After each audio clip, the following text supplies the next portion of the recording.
What's up guys? No direction po. Sabi nila, diploma o diskarte. Pareho lang naman yun eh. Pareho lang naman yun, may advantage eh. Ito kasi yung thinking ng mga tao eh. Pag may diploma sila. Kasi maraming nagsasabi na may diploma daw, walang magandang trabaho.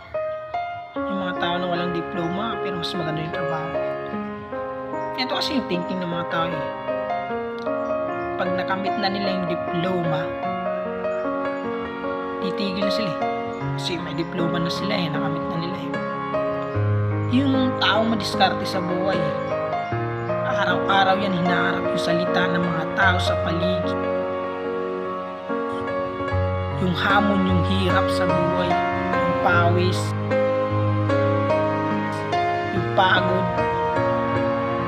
Di yan titigil hanggat di sila umaangat sa buhay. Hanggat di nila nakakamit yung pangarap nila. Tayong mga tao kasi may sarili tayong paniniwala. Kumbaga sa libro may sarili tayong pahina.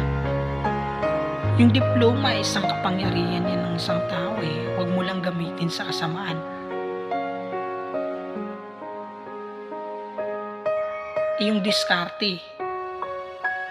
Yung diskarte naman, huwag mo lang gamitin sa masamang paraan.